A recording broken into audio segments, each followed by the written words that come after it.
what is 280E and what does it have to do with cannabis companies now in 2024? 280E is a section of the tax code, right, which is a penalty for drug dealers, because no one wants drug dealers to be paying to get away with paying no taxes. So 280E is a way for drug dealers to be penalized by the IRS. But now, cannabis is legal in many, many states, but they still have to abide by this federal law, 280E. What is 280E exactly? 280E prevents any company that touches the cannabis plant, it prevents any company that touches the cannabis plant from taking any deductions when filing taxes, right? You guys are business owners. You can usually take a deduction of your rent. You can take deductions of salary. If you touch the cannabis plant, you are not allowed anymore to take any deductions because of 280E. So you cannot take a deduction for rent. You cannot take salary as a deduction. You can't deduct marketing. You can't deduct legal expenses. You are not allowed to take any deductions at all. All right? Is 280E still in effect? Yes, 280E is in effect right now, and it will still be in effect until the government removes it. And right now, what's going on is there's a movement to reschedule cannabis out of this world of being a drug deal. Right now, cannabis is called a Schedule 1 drug. And all Schedule 1 drugs have to abide by 280E. So the government is trying to remove 280E from Schedule 1, and they're trying to make it a Schedule 3 drug. Why? Because a Schedule 3 drug does not have to abide by 280E. So if we can get it pushed into a Schedule 3 drug, then 280E will not matter anymore. But until that happens, we are still obliged by 280E. So yes, cannabis companies today cannot take any deductions at all. Can a cannabis company deduct cost of goods sold?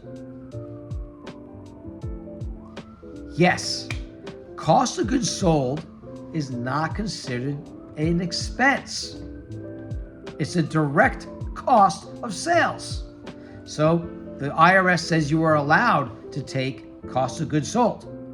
So what you can do is, let's say you are a cultivator. If you're a cultivator, well, you have labor, salaried labor that's going out there and they're clipping the plant, doing whatever. Is that an expense or is that a cost of goods sold? Well, you can say, I'm not a tax advisor, but you can say that, well, that's part of a direct sale of the cannabis, hence it's cost of goods sold. So if you put more expenses inside of cost of goods sold, you are allowed to take a deduction for that. That is a way that you can try to mitigate your taxes. What is the best way to mitigate or to alleviate 280E? The ultimate way is through an ESOP. That is by far the ultimate way.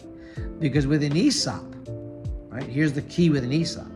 If you sell 100% of your company to an ESOP, the company pays 0 federal tax and 0 state tax. Now, when you pay no taxes, it does not matter that you can't take deductions. Who cares? You're not paying any taxes anyway. So the ultimate solution for 280E is to do an ESOP, right?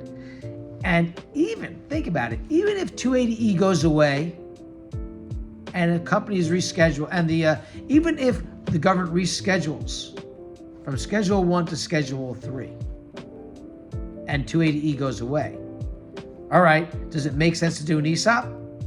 Yes, it still makes sense to do an ESOP because your company can still double their cash flow when they pay no taxes.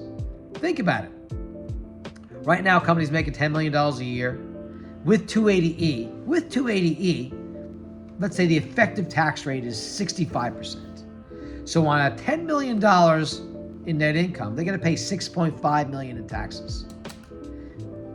You structure it as an ESOP, you pay zero taxes, saving your company $6.5 million per year.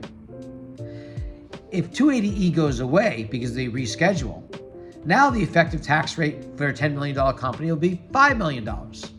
Okay, so now you sell it to an ESOP, zero taxes. So now you save yourself $5 million. It's still worth it. Are there efforts to repeal 280E going on right now? Absolutely. We are trying very hard. Right now, in order to get it repealed, we have to change the status of cannabis, okay, in the law. Right now, cannabis is classified as a Schedule I drug. And all Schedule I drugs have to abide by 280E, which means you can't take any deductions. If we can get it moved to a Schedule III drug, then 280E is removed. So we've been trying, the entire community has been trying to change Schedule I to Schedule III for a long time. Right now, it's almost there.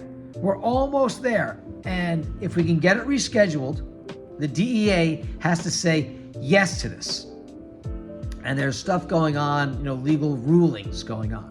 But if the DEA decides to reschedule to Schedule III, then yes, we can finally remove 280E.